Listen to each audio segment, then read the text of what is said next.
Good morning, everybody, and thank you for coming out on kind of a rainy day, but rainy days can be nice days too. And hopefully, I think you're going to enjoy the presentation this morning. Now, we have an extra added treat for you today.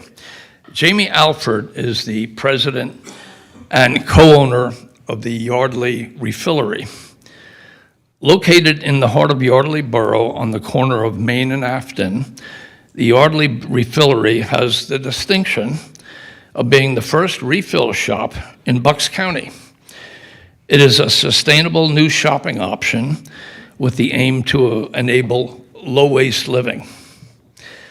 After a year and a half in business, the Yardley Refillery has filled an unmet need in the Bucks County community, a unique, mindful, sustainable, and healthy way to shop. Since opening in September 2023, they have diverted more than 50,000 containers from landfill usage. 50,000. Wow, that's, I mean, we do our thing in our house, but we're not close to 50,000, I'll tell you that right now. The Yardley Refillery sincerely appreciates its customers for being part of the refill revolution. After the lecture and after you have signed one of Mike's books, perhaps you would spend some time at the table and Jamie will talk to you about some of the products that are available for sale. I think you won't be disappointed. My wife shops there all the time and is very, very pleased with the products on sale. All right, microplastics, the invisible pollutant. A new environmental issue has quickly grabbed public attention. Microplastics, found everywhere, from the bottom of the ocean to our bloodstreams. Amazingly, each of us ingests a credit card's worth of plastics weekly to unknown effect. And microplastic particles in the ocean now outnumber the stars in our galaxy by a factor of 500. What do and don't we know about microplastics? What surprising ways do they get into the ocean and into us? And most importantly, what can we do about it? Writer naturalist Mike Weilbacher returns to Lower Makefield to offer this important presentation on an issue science learns more about almost every day. Mike is the author of Wild Philly, and he has previously lectured here on monarch butterflies and the curious mating habits of wild animals. This is his newest lecture. So this is the third time Mike has been here. And for good reason. Mike really knows what he's talking about, and he's a superb, lecturer. After the lecture, Mike will be selling his book, Wild Philly, that features 29 nature walks in the region and includes info on places to see some of the best spring and fall wildflowers in the area. Also, I had talked to Mike briefly before the lecture. And earlier this year, in Valentine's Day, we held a lecture called Naughty by Nature that Mike gave. And it was incredible. So not too long ago, we had an ARC exhibition in the Memorial Park. And several of the people there said that we were at Mike's lecture and it was absolutely superb. And can we see that again? So I think now it's official, right, Mike? We have the date down? Okay, so next February 14th, and Valentine's Day in 2026 actually falls on a Saturday, so that's kind of perfect. Mike will be giving his lecture again. So enough talk. Mike, the floor is yours.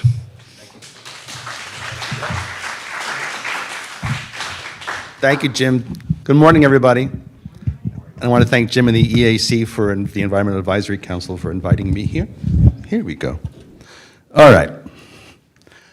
let's dive in. There we go. So I do have a website, Weilbacher.com, that has the dozen lectures that I offer if you're interested in checking that out, including the only lecture I've discovered in the region so far that talks about climate change here in the Philadelphia, or in the Delaware Valley. So what does climate change? So I've scoured the data looking for what it means.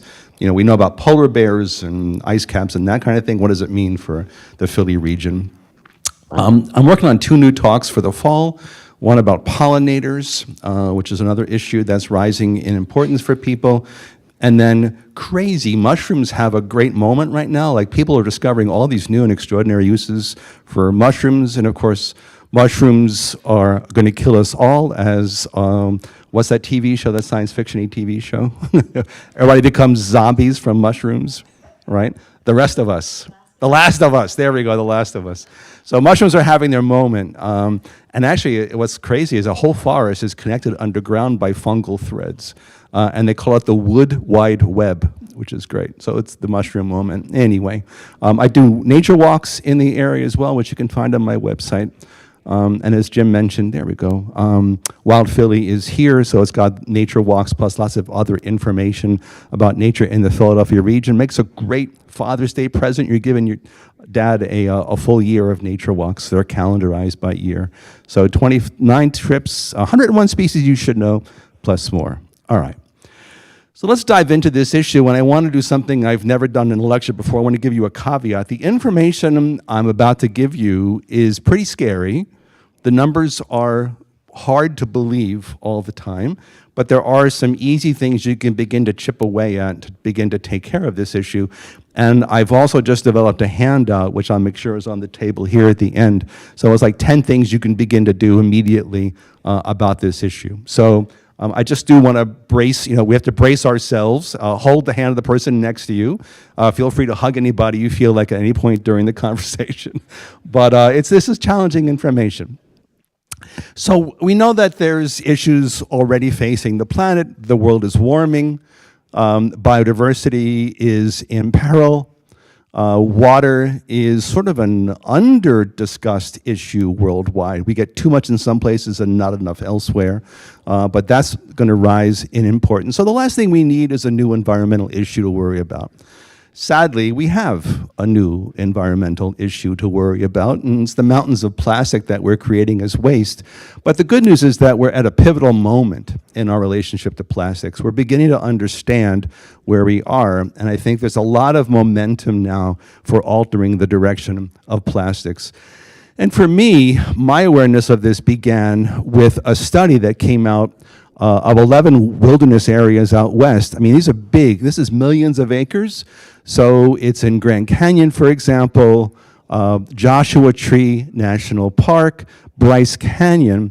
And what happened is the researchers put out trays of sediment. And the trays just collected what fell out of the sky. So they had lots of them spread out over millions of acres. Here's what they found. 1,000 metric tons of microplastic particles were falling out of the sky. Now, how did they get there? We'll cover that in a few minutes. But that's the equivalent of 120 million plastic water bottles are raining down on these wilderness areas out west. Here's what one of the trays of sediment looks like, right? You see just the sort of the white sand, but then you'll notice there's little threads that are blue and little balls that are red. You see this red ball right here? And there's another one right here. So check out those. Look how big they are.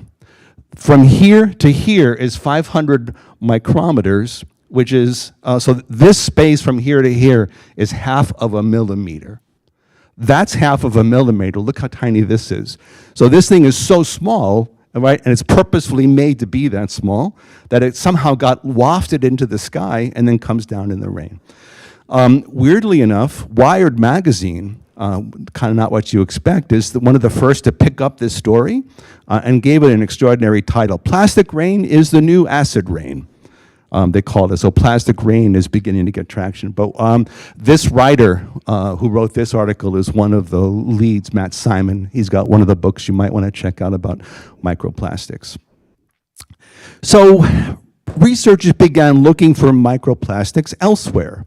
And they went to 11 sites in Mount Everest, and essentially it was every site had microplastics there, especially at the base camp, which had crazy amounts, 119,000 pieces of microplastic in a cubic foot, which seems like not possible until you realize that over decades and decades and decades, all these climbers are going there wearing their polyester fibers, right? And the backpacks and the ropes and the shoes, and I mean, everything is made of plastic, the tents, the ropes. So all this stuff is just breaking off and collecting there. So it's there. Then they began looking in the ocean, in the sediments under the Arctic Ocean, and not only found that there's microplastics in the sediments of the Arctic Ocean, but they don't know why. They're doubling every 23 years. Every 2 decades, there's twice as much as the 2 decades before. So it's in the Arctic Ocean. They actually went down into the Marianas Trench, the deepest part of the planet, right? 7 miles down, microplastics down there. So they're at the top of Mount Everest. They're at the bottom of the ocean. If you know anything about plastics and plastic waste, you've probably heard of the Great Pacific Garbage Patch. It's this giant gyre of floating plastic in the Pacific Ocean that, because of the currents in the ocean, it just goes around and around. Like it's like a giant whirlpool of plastic going around and around. So this has gotten some attention, but it turns out there's not just one, there's 5. There's 2 in the Pacific Ocean. So we have all this plastic just swirling around the oceans, and the one in the Pacific that's the biggest is the size of 3 Texases across. What makes more sense is that most of it is discarded and or abandoned fishing gear. So the plastic nets, the plastic ropes. So that makes sense. That then becomes believable as to how it all got there. But we've got all this plastic now swirling in the ocean. Scientists estimate there is 430 million tons of trash, more than 51 trillion microplastic particles, which, as Jim mentioned in the intro, outnumbers the stars in our galaxy by a factor of 500, which is another one of those numbers that just takes you a moment to digest, and it's kind of hard to believe. So there's more microplastics floating in the ocean than there are stars in the Milky Way galaxy. The ocean is expected to contain, this is from 5 Gyres, an Australian nonprofit, to contain 1 ton. There's the Australian ton of plastic for every 3 tons of fish by 2025 this year. And by 2050, more plastics than fish by weight. By 2050, more plastics than fish by weight. Now, I offered one caveat at the beginning, but there's 2 more here just to pay attention to. One is, this assumes we know exactly how many microplastics are in the ocean, which we really don't, so we're estimating. It also assumes we know exactly how many fish are in the ocean, which we don't. And some studies have indicated that we're radically undercounting the number of fish that are actually in the ocean. So this may not be true quite, but I think you get the sense that there's just a lot of stuff swirling in the ocean. 20 years ago, an American sea captain was going through the Pacific and realized that the ocean had changed dramatically, and he said, this is just plastic soup.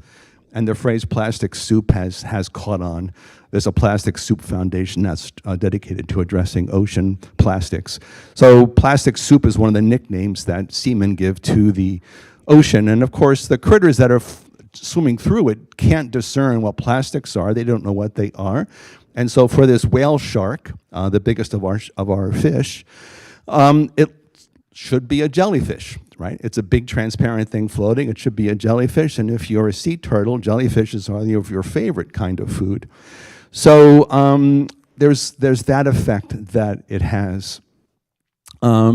Chris Jordan is an extraordinary photographer who focuses on environmental and social issues. Actually, one of his books is on the table over there. It's sold in the shop. But he brought this issue to my attention when he began publishing this series of photographs of albatross carcasses he was finding on islands in the Pacific Ocean, where what you're seeing in the center is the stomach contents of the albatross. So the albatross died because this is what its stomach was full of. So if you're a bird, you see color, you see something bright red floating on the ocean. Before this, it always meant it was a piece of a fish, right? Nothing else is going to be red except something organic. So birds are not only eating this, the parents are feeding it to the chicks. So this extraordinary series, it's hard to look at, but it's an extraordinary series of photographs. If you've watched like Jacques Cousteau specials growing up, or see PBS specials, wherever they're showing the ocean, whenever they're filming underwater, you see what they call marine snow go by. It looks like it's snowing underwater. So this is really cool. Or up until now, it's been cool, which is when, let's say, when sharks are feeding at the top of the ocean, there's like a feeding frenzy, and they're just ripping stuff apart. And what happens is body parts of fish just begin to fall down. And as it falls through the ocean, other things begin nibbling on it. And essentially, by the time you get to the bottom, it's just snow. It's just little particles of mostly organic, but sometimes inorganic stuff just falling through the ocean. And there's a whole ecosystem of critters who wander on the ocean floor and eat marine snow. The problem now is that a chunk of marine snow is plastic. So there's plastics wafting down through this as well. So one scientist grabbed some copepods, who are tiny marine crustaceans, the basis of lots of marine food chains, and put microplastics in the water with them, and the plastics glow under a certain light, and he saw in the laboratory that copepods are, in fact, ingesting microplastics. So they're just filter feeding, and if they're eating it, then the things that eat them are eating it. So whales, for example, are going to have microplastics in their body because they're getting stuff from the food chain. So that's all far away. What's here? Penn Environment examined 53 different waterways, including the Chamonix Creek, in this region, and found microplastics in every single one of them. So there are microplastics in every local waterway, our 2 rivers, plus all the big creeks that they checked out. So microplastics are ubiquitous. Everywhere we look for them, we find them. That's the first piece of the microplastics puzzle. Let's back up and do sort of a plastics 101 to figure out how we got here. And if you would listen, if Dustin Hoffman had listened to this guy by the pool in 1967 in The Graduate, right, he would have done really well, because plastics were just coming on right then, and plastics have been crazy. Look at the exponential growth in plastics since the late 50s, early 60s, when we really started using them in everything. But what's crazy about plastics is, for how much we use them, half of what we've made have been done in this century. So half of the plastics produced are just in the last 25 years. And look at the growth for the rest of this century, right? It's crazy what the curve looks like. So oil-producing companies are, yes, nervous about climate change changing how we fuel our cars, but what they're looking to is this as a possible place where the oil will get used instead. So that's one thing to park in the back of your brain. The reason that we use so many plastics is because plastics are plastic in the original sense of the word, which is they can be bent and molded into any shape we want, and they're lightweight, and you can make them any color you want, and there are literally thousands of different kinds of plastic. So we find them now, we use them now everywhere, but 40% of the plastics that we produce are made deliberately to be used once and then tossed.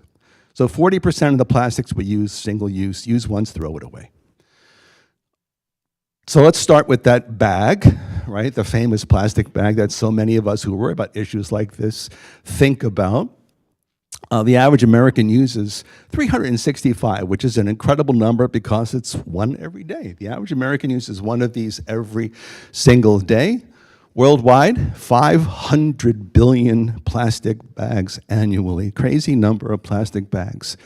So let's shift to number 2 on the plastic hit parade, that ubiquitous plastic water bottle, right? 1.3 billion of these every single day. About 1 million every minute, and we throw away 1,500 every second. So just crazy numbers, again, of plastics that we discard. And you go to the grocery aisle in your supermarket, and many supermarkets still have produce out in bins and it's not wrapped in plastic, but many other supermarkets look something like this, where even the fresh stuff is kept in plastic, because yes, it stays fresh for a little bit longer, so it preserves for them, but then we're bringing all this plastic home and tossing it away.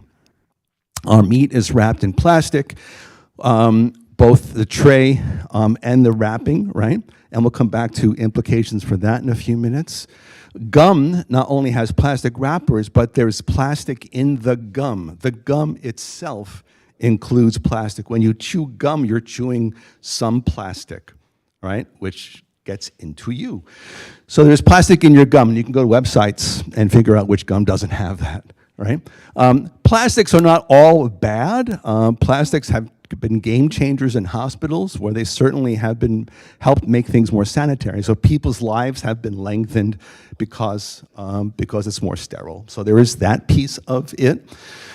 Clothing, so much of our clothing is now shifting into plastic fibers. 60% of our clothing, right? Nylon, rayon, polyester, even denim pants will have a little bit of 2% of something to give it stretch, right? So clothing, we wrap our houses in plastic now, and the interior of our houses includes lots of plastic in the fibers, like the cloth on the couch and the cloth in the rug. So we have plastic in our house. Plastic patio furniture, right, doesn't rust. Go to a toy store, it's almost all plastic. It's an ocean of plastic. The kids, of course, are always sucking on these plastic toys. The car is not a lot of plastic by weight, but it's a crazy amount of plastic by volume. And one good thing about plastic is they made the car lighter, so the car is more energy efficient. It burns less oil. That's less gas. So that's one good thing, one upside. But half of the car's volume is now plastic, which used to be the case. We keep finding new uses of plastics like these. And if you have these, I apologize to you, but 12 billion single-use K-cups or cups are used annually, 12 billion just in the US. Crazy numbers, and the amount we've tossed so far could wrap around the earth 10 times. So what is a microplastic? If you're studying microplastics, we need to give them a definition. So essentially, it's anything 5 millimeters or smaller, right? 5 millimeters or smaller. How to picture that? It's a grain of rice. Anything the size of a grain of rice or smaller qualifies as a microplastic. So bigger stuff, macroplastic. We don't have to worry about that. But that's where we are with that. And there are microplastics that are deliberately made small. So every preschool, kindergarten, elementary school kid, right? Every art project, Father's Day, you're going to get lots of glitter, dads, right, from school. So little pieces of plastic or metal with plastic attached to it. So we do make microplastics. And this is actually the most important microplastic you've never heard of, probably. This is the raw material. If you're making a product, and it's made, you're a toy manufacturer, right? And you make plastic toys. This is what the company's going to send to you. This is what the plastic manufacturer is going to send to you, and you're going to melt this down and make it into your object. So this is the raw material, and crates of these are sent around the world all the time. As I said, the most important plastic you've never heard of, it's got this great name, nurdles. So nurdles are the raw material for plastic manufacturing. Every company that makes something out of plastic is getting shipped nurdles of different colors, and you turn your nurdles into whatever you want to turn them into. Unfortunately, 230,000 tons of nurdles end up in the ocean accidentally every year. 230,000 tons. It's the second largest source of microplastics in the ocean, which begs the question, what's the first? We're going to hang on to that. So billions of these tiny plastic pellets, reports The Guardian, the British newspaper, are floating in the ocean, causing as much damage as oil spills, yet still they are not classified as hazardous. This is a container ship that sunk outside of Sri Lanka, and nurdles just washed up on the beach for days and days. So there's a giant pile of nurdles. and some of them are still floating. So here's a third kind of microplastic that we deliberately make, microbeads that are put in like facial products and toothpaste. We'll come back to that in a little while, but little beads that can be abrasive and help in cleaning. Microbeads face to fish, so 1,147 personal cleansing products contain microbeads. Will come down. So they're in these products and then they get washed down the drain. So remember this slide before, about half of the plastics have been made just in this century. I just also want to focus on the fact that plastics are made from fossil fuels, made from petroleum. So if the plastics industry was a nation, it would be the world's 5th largest greenhouse gas emitter. So just after India, just before Russia. So plastics contribute a lot. Plastic production contributes a lot to greenhouse gas production as well. And by 2030, the plastics industry will produce more greenhouse gases than coal-fired power plants. That's a coal-fired power plant in the photograph. So how do they get into the environment? How do microplastics get into the environment? So we have the primary microplastics. Well, we produce a lot of plastic trash, and the trash ends up in a variety of places. A huge, huge chunk of it is landfilled. That's the blue piece. A smaller chunk, the red-brown, is burned in incinerators, right? I live in Montgomery County. Our trash is incinerated on an incinerator right alongside the blue route. So any plastic that I don't recycle and put in the trash gets then burned. And only a small piece is recycled, unfortunately. So a lot of trash is going out, a lot of plastic trash is going out. And as David Attenborough reminds us, Sir David Attenborough, the British naturalist who's been on TV for like 50, 60, 70 years, plastic is so permanent and so indestructible that when you've tossed it in the ocean or even into a dustbin, it does not go away. Plastic doesn't go away. That's important. Here are the number of years a variety of different plastics last. Look at styrofoam. Basically doesn't break down, right? So they break down into smaller and smaller and smaller components, but they don't break down into something else. So this brings us to a second kind of microplastics. You get the kind primary that are deliberately made. Then you get to these kind that are accidental byproducts. And these are the secondary microplastics. And that's what the bulk of these are. So you've got plastic floating in the ocean. The sun hits it, ultraviolet light hits it, heating and cooling, it's being knocked around in the waves, and little pieces begin to knock off and it begin to float away. You've seen the plastic bags up in trees, the wind whips it around, the sun breaks it down, pieces begin to degrade and get pushed around. Animals in landfills, especially in other parts of the world, will go into the landfill, and they, raccoons will love whatever chocolate or sugar or salt they can find that's got a wrapper around it. You may have seen this on your street where somebody's yogurt container is pulled out by an animal and licked off, right?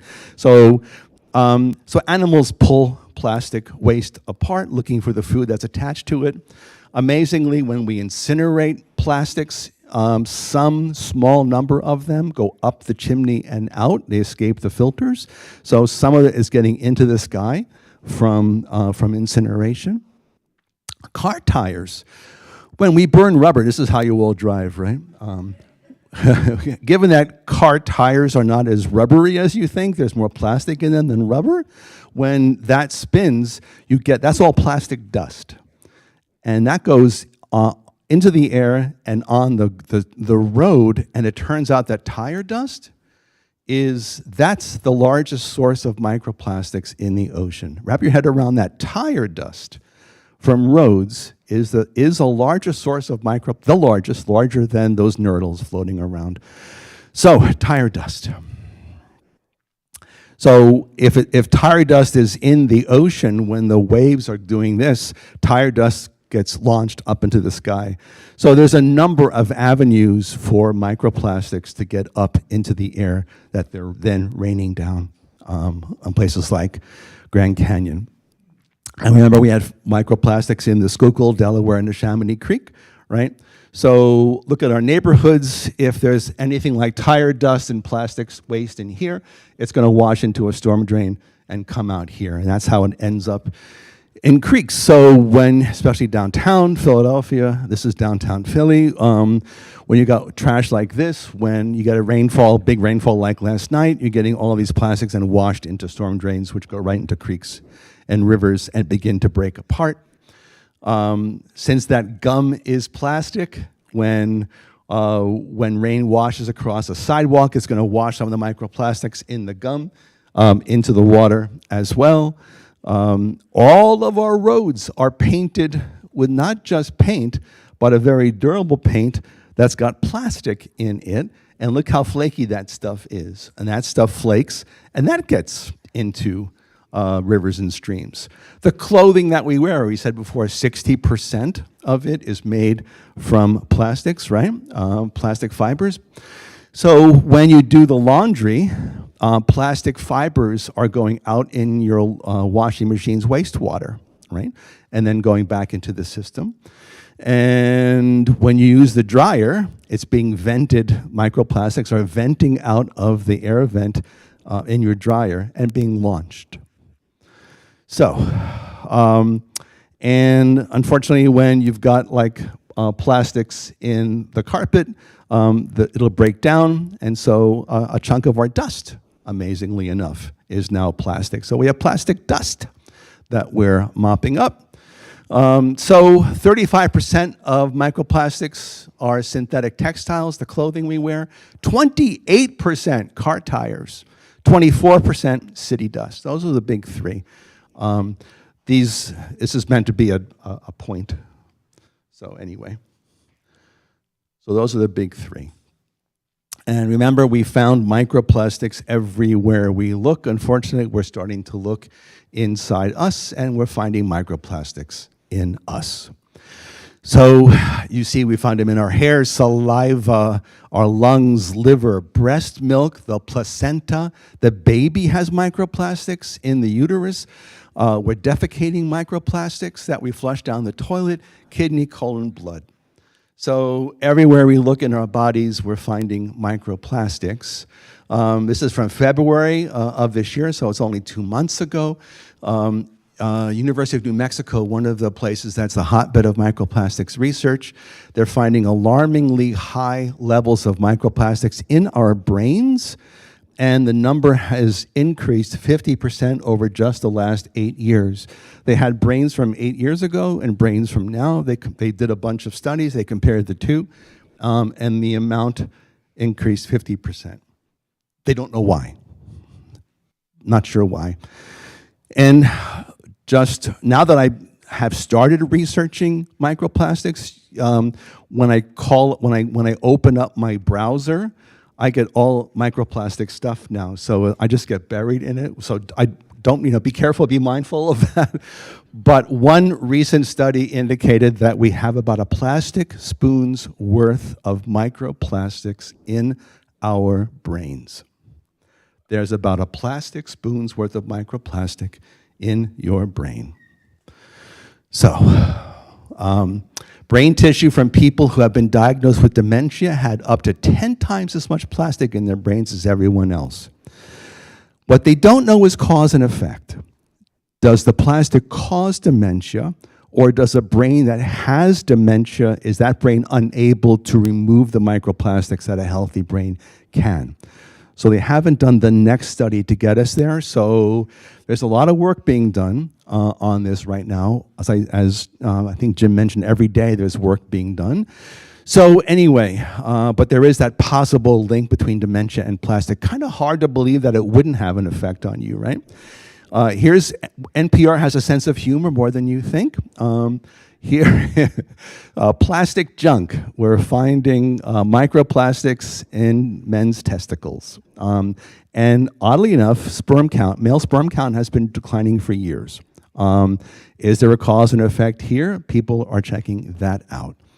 From only May, so only from 2 weeks ago, plastics in your body may be influencing your sleep levels. In one study, the more microplastics you had, the less you slept. impacted you, it changed the body's internal clock by up to 17 minutes. So it's hard to believe that it would have no effect. What they're trying to figure out is what is the exact effect and what the cause and effect might be. Microplastics may also increase the risk of the baby in utero. Babies who are born prematurely, the mothers tend to have a higher number of microplastics in the uterus and in the baby. So how do they get into us? Now that we know that they're there, how do we do that? Everybody just take a nice deep breath. Okay, how do they get into us? So let's just start with the stupid water bottle. Just start with the water bottle, which, you saw the numbers that we use every day. 94% of bottled waters sampled contained microplastics. So essentially, the microplastic migrates from the inside of the bottle into the plastic. If it's sitting outside the store in the sun, even more. So if you ever buy these, don't buy the ones sitting outside in the sun, right? Go into the store. A 12-ounce bottle, again, new study just read last week, may contain some 85,000 particles of microplastic, 85,000. That's 100 times more than previous studies indicated. So they're finding more microplastics than we thought in a bottle of water. And 90% of those are nanoplastics. So these are now smaller particles than even microplastics. We'll come to those in a minute as well. As we're replacing lead pipes with, unfortunately, plastic pipes, and so as our water coming to our home goes through water pipes, right, they're immersed in water, a little bit of that plastic migrates into the water. So it's in the water that we drink, and it's in the water that's used to make everything else that we drink. So it's not just in water itself, tap water, but whatever we make from tap water has some microplastics in it as well. When you microwave stuff in plastic, you've got the food in plastic and the plastic wrapper, right? So it boils, the boiling stirs up microplastics, and the steaming of the plastic film puts microplastic in. So you're getting a double dose of microplastics from the two different kinds. From the microwave, since filter feeders are filtering what's ever in seawater, and there are microplastics in seawater, filter feeders unfortunately have microplastics embedded in their flesh. We saw those glowing gullets of our copepods. So it's in our salmon too. The fish who eat the copepods and up the food chain it goes. Yeah, it does. I'm sorry. There's another study that indicated about 90% of the proteins that they sampled had microplastics in them. 90% of the foods that they sampled, here's a range of them, had microplastics in them. Even tofu, for God's sakes, has some microplastic in it. And so does the burgers that are made from plant-based materials. So there's microplastics in them as well. So remember we talked about the wrapper?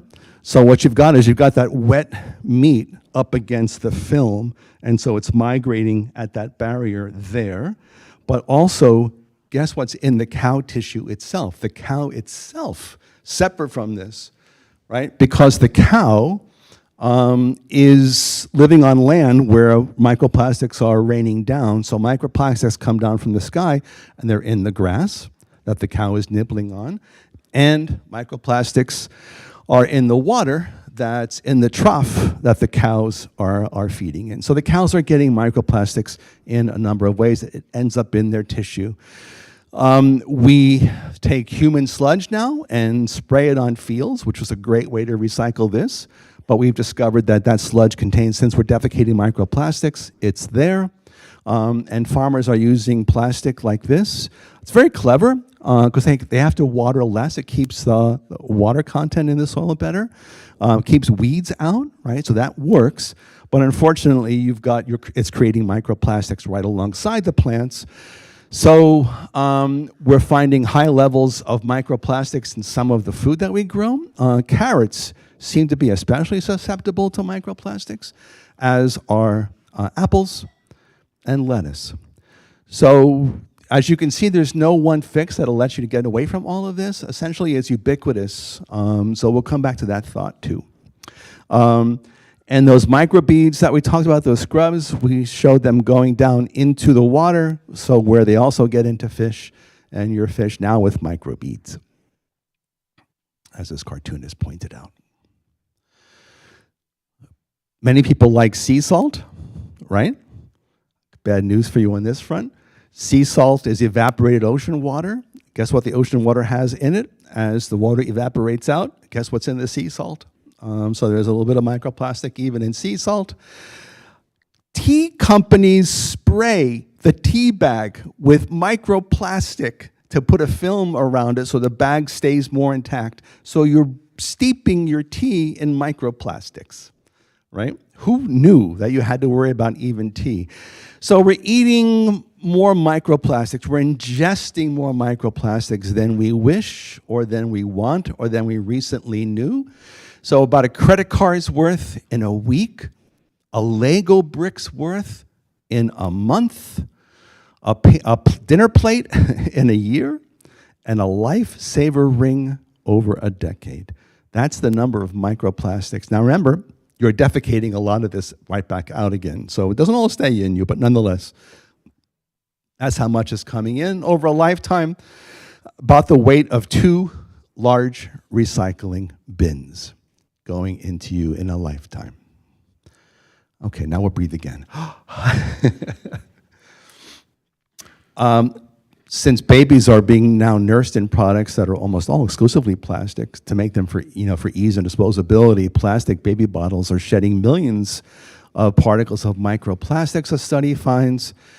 And sadly, fecal matter babies has much higher amounts of microplastics than adults. And look, this kid is crawling over a rug, the fibers of which are made from polyester likely, and so when they lick their hands, they're getting microplastics in from that as well. So lots of avenues, unfortunately, for a baby. So then only a couple of years ago did scientists detect nanoplastics in the human bloodstream. So it's floating in our blood, and that brings us back to nanoplastics. So if a microplastic is a micrometer, 10 to the minus 6, a millionth of a meter. A nanoplastic is a billionth of a meter, right? So 1 nanometer is a billionth of a meter. But what this means is that nanoplastics are now in the size range of DNA molecules and viruses. So these are so tiny, they can float through your bloodstream, all right, to as yet unknown effect. And these are some of the health issues that scientists are looking at that have, there's no cause and effect yet, right? But these are some of the suspicions and what some of the evidence has been pointing to. So as you can imagine, neurodevelopmental disorders like ADD, ADHD, even autism, hormonal diseases, cardiovascular diseases within the heart, asthma rates have been rising. Reduced sperm, female reproductive health impacts, many of them, endometriosis, right? Delayed time to pregnancy, et cetera, et cetera. Metabolic disorders like type 2 diabetes, excessive weight gain, other health impacts, and pregnancy outcomes. So there's a range of possibilities that scientists are studying to see what the effect of micro and nanoplastics are on our bodies. So that brings us to this. Now what? What do we do, right? You got a lot of things you could do. What do we do? When I do my talk on climate change, this is one of the slides that I use, in that the issue seems so big and our response so far has been so small. We haven't risen to the occasion. I feel like it's similar with microplastics. Our responses have not yet risen to the issue as we're coming to understand it. But nonetheless, when I Googled this week microplastics, this is what Google search gave me. I just started, and this is the list that came up. So presumably, these are the things that everybody else is Googling about microplastics. So for me, what this is a signal is people are worrying about it. They're looking at it in the brain. In tea bags was number 2. That was my big surprise. In bottled water, in gum, in testicles, in food, right? So people are beginning, I think there's an awareness that's beginning to tick up about microplastics. which is great. We've gotten to the point where most of us, not all of us, most of us are beyond balloon releases. We know that it's not good to just put all these balloons up. But again, that's a really small piece of a much larger issue, but nonetheless, we'll take it. We know about six-pack rings, but the six-pack ring, which I would never throw away, I don't buy them, but if I did, I threw it away in my trash, it would go to the incinerator in Plymouth Meeting and get burned. So it's not going to end up in the ocean. That's not how six-pack rings got there. So we had a time, I think, in the 90s into the aughts where lots of kids were clipping six-pack rings that would never get in the ocean anyway. That's not how they end up there. So it was a nice idea, but didn't really do anything meaningful. But nonetheless, people have an awareness about that. Lots of people, probably most of you, now carry these around with you as well. Actually, one irony of today, I knew I was coming here. I knew I forgot something. I could not remember what I forgot. And when I got here, I'm like, oh, I forgot my steel water bottle. So I'm drinking water from the water fountain with a plastic cup, ironically enough. My apologies. This lecture, of all lectures, I'm drinking up from a plastic cup. Lots of places are beginning to look at the single-use plastic bag and say, okay, we're done with this. And I think Laura Makefield is looking at this possibility. Is that correct? So they're looking at that right now, which is great. Purple are the states, green are the states that have a statewide ban on plastic shopping bags. Purple are the states where there are municipalities or counties that have bans. So you can begin to see there's starting to be a small bit of a movement. So there are places in Pennsylvania, not the whole state. I'm from Lower Merion. As of January 21st, 2024, no plastic bags in Lower Merion Township. That's the main line, Bala Cynwyd out to Villanova. So, and we have survived. If anybody here is on the Board of Commissioners from Lower Makefield, Lower Merion survives fine without bags. Its twin is the plastic straw, the single-use straw and the single-use fork, right? So that, lots of places are getting rid of those. There was a movement to get, to shift away from the plastic straws and begin using paper. The president, on that flurry of executive orders he signed in the first 2 days, and like 100 and something, one of them was to ban plastic straws. The federal government is not, paper straws. The federal government is banning paper straws, so they're going to only use plastic, and they're laughing because the president's not sure why it's on the list of executive orders, and they had he hates paper straws, and so he was very happy to do this. Anyway, so, my wife is an early adopter. My wife Gary is here. She's an early adopter of the steel straw, so she uses those every day. You've got your steel straw, I bet you, yeah. So that sidesteps the whole thing, which is great. So for all of, there's a lot of research going on, and the research is coming out every single day, as we've talked about. You and I have more reading we can do so that we're on top of this issue if you choose to be. There are some books that you can read. Plastic Soup, that phrase about the ocean, and Matt Simon, who's the author of this book, A Poison Like No Other. He's the Wired magazine reporter who broke the story on plastic rain. So I highly recommend that book. People like me have a lot of education to do, so that's beginning to happen as well, which is great. You could begin to shift your diet. The Washington Post a few years back published a study on where microplastics are found in food, and this is their list. And so I'm not sure, I hope you can read some of it, but begin to avoid the foods that have high levels of microplastics. So at the top, breaded shrimp, amazingly, was number one. The plant-based nugget, number two, chicken nugget. Essentially, if you want to translate this, the more processed a food is, the more likely it has nanoplastics in it. The less processed it is, probably better. So you can begin to shift down to the bottom. Tofu does have it, but it's way at the bottom. Chicken breast is way at the bottom, and pork loin chop. Pork chops, tofu, so they're, you don't have to give everything up. You could begin to shift down lower on the list. That helps you. One easy thing, do not microwave in plastic. So even if you have plastic Tupperware, don't microwave in the plastic Tupperware. So use Pyrex glass bowls, right? That's an easy fix. Don't even put the plastic wrap over the top when you're because the steam hits the plastic wrap, microplastics migrate into it, it drips down again. Since doing this lecture, when I learned that if you boil your water for 5 minutes and then put it through like a Brita filter, that takes out more than 90% of the microplastics. Every day at lunch, I'm retired, so I have this luxury. I boil a big pot of water, and then at night, put it through the Brita filter. In the morning, our coffee is coming out with through this system. We have a seltzer machine, so we drink seltzer that way. We make ice cubes from the filtered water. If we have to steam something, we use the filtered water. So anyway, doing either of those things alone also is a substantial step forward. So you can boil it alone, or you can just filter it alone.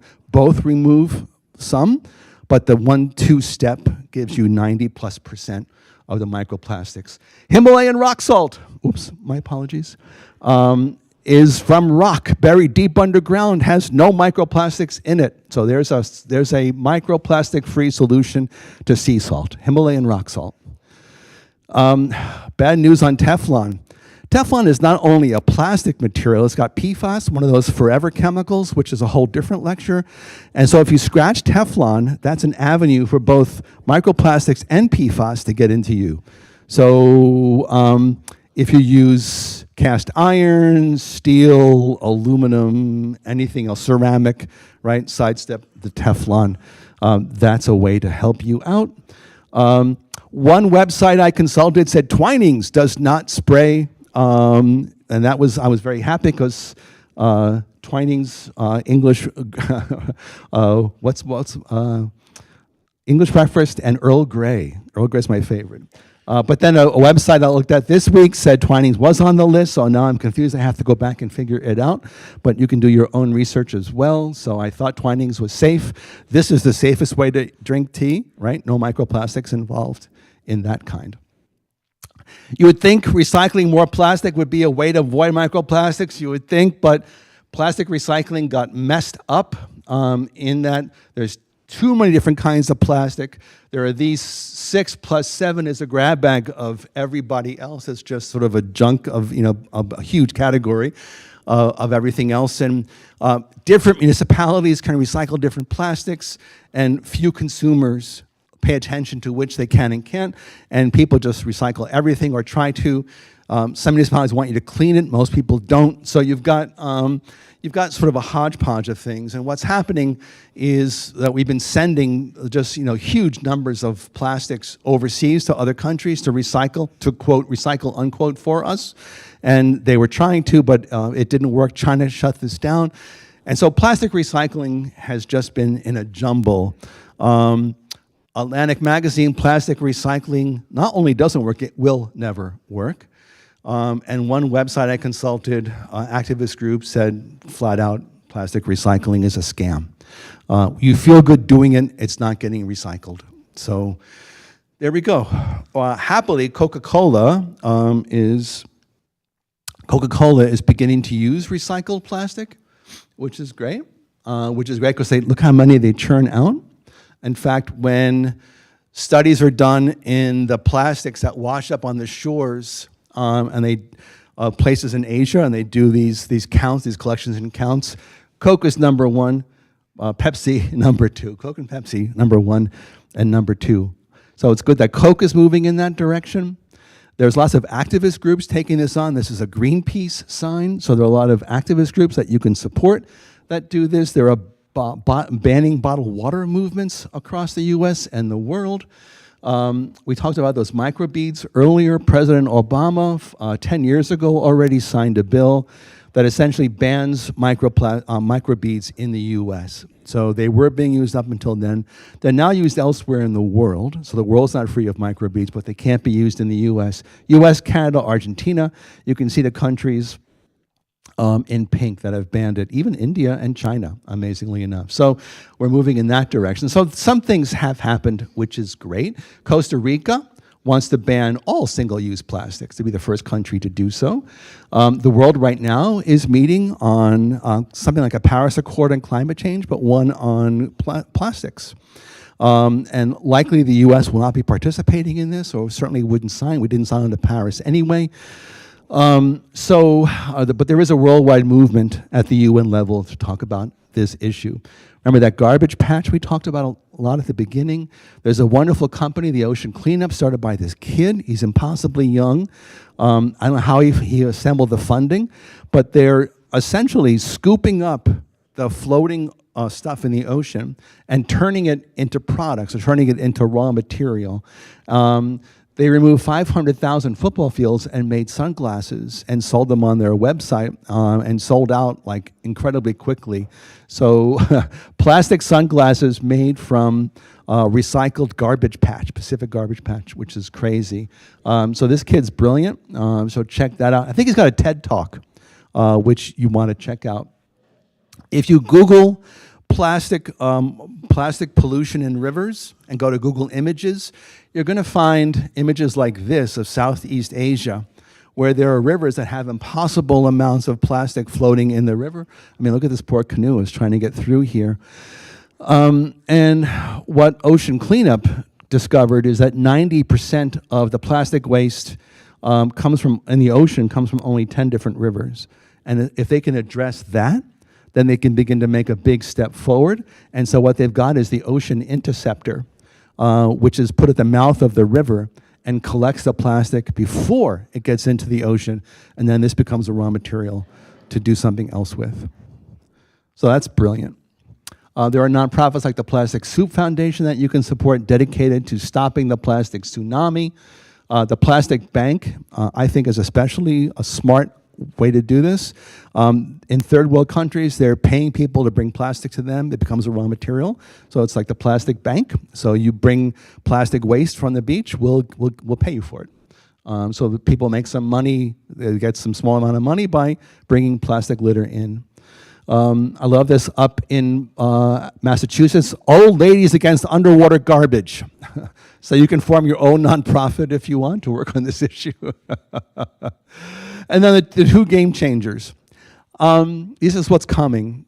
The problem with plastic recycling also is, for example, I was very happy when we turned one of our kids, moved on, turned one of their rooms into my office, bought a plastic rug, essentially, made from soda bottles. So the rug, and I didn't realize that it's shedding all this plastic now, dust, right? I didn't realize that. But that rug, though it's made from recycled materials, cannot be recycled. So the problem with plastic recycling is you get one more use. You can take the plastic soda bottles and turn them into a coat. That's great. That coat is now not recyclable. So that's the trouble, is unlike aluminum cans or glass, which can be used over and over, plastic, you get one more use, right? And then you're done. So here's the game changer. Right now, what we're doing is downcycling. We're getting that one more use out of the plastic, which is better than throwing it away, but it's one more use, and then that gets landfilled or incinerated, right? So is that a big step forward? So people are looking at chemically recycling. Can we chemically pull the constituent molecules of plastic apart and then reassemble them into useful things? So chemical recycling is the future of plastic recycling, and hopefully we can begin to unlock that. And then bioplastics is huge. We can begin to make plastics out of things like cornstarch, cellulose, vegetable fats, and oil, straw, wood chips, and more. And in the and more category, let's add mushrooms. Mushrooms have all of these threads, mycelium, that are underground. So we just see the fruiting body. The organism, the mushroom organism, is actually the mycelium that's underground. And you can grow that mycelium into a mat, and you can grow it in containers that look like this, and then you've got a shipping container made from mushroom mycelium. So companies are starting to switch to using this, which is 100% biodegradable, right? Which is phenomenal. And mushrooms they're turning mushrooms into leather, which beats plastic bags. And they're turning mushrooms. Stella McCartney is turning it into mushroom fabric, mycelial fabric, into high fashion. So there's a lot going on. So this is some of the stuff that inspired my new fungus lecture. So, and maybe Dustin Hoffman, in the remake, mushrooms is what he would say. And they've even found a fungus in landfills that breaks down plastic. And they discovered bacteria that do the same. So we might be able to go back into landfills and excavate them and use fungus and or bacteria to begin to pull them apart, all of which is great. So we have lots of good stuff on the horizon, and that's my inspiration for that. Lots of good stuff on the horizon. Lots of people right now are organizing to stop plastic pollution. So though we do have issues like climate change and biodiversity loss and water to worry about, we do have this new issue to think about and to take action on, and we're hoping to turn oceans that look too much like this and turn them back into something that looks like this. So there's a deep dive into microplastics. I'm going to pause now for questions, but just before I do that, let me just also point out my website. If you're curious, check out the book on the way out. I'm happy to sign it for you. Thank you. So I got a handout for you, 2 and 10 things you can do. So that'll be at the table there. So grab a handout. And Jim, I'm happy to take questions. And I'm actually going to repeat your question so anybody watching this in the tape will be able to hear it. So any questions? Yes. Thank you. How long have we been? The phrase, the term microplastics is only 20 years old, so it's in the last 20 years, and I think a larger number of studies are in the last decade, and I think there's the momentum is gaining. So even just in the last couple of years, I've seen more information about it than I have ever before. Yeah. Yeah.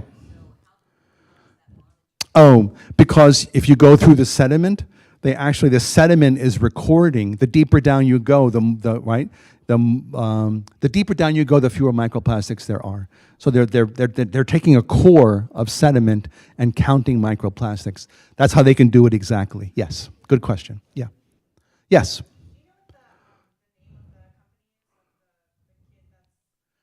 Ocean cleanup. Ocean cleanup. Yep. Yep. Yes.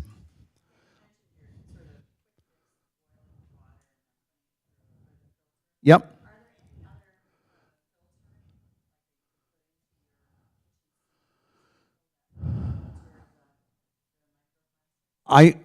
Anybody else have an answer to that? I mean, I think there probably are filters that you can, when it comes from your house into your house before it gets to your sink. I'm sure that there are systems. I'm sure they're expensive.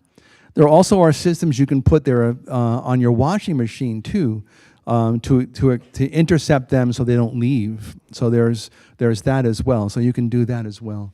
Anybody else know about? Yeah. Okay. All right. I'm assuming there are systems, but I don't know for sure. Thank you. Yes, go ahead. I'm not repeating your questions. I should do that. I'm sorry.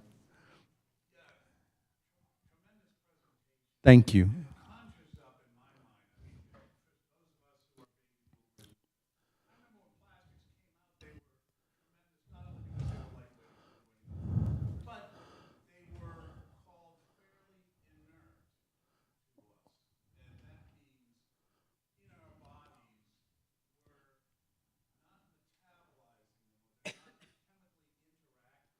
Right.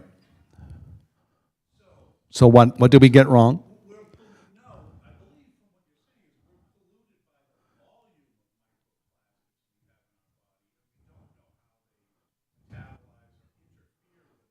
Correct.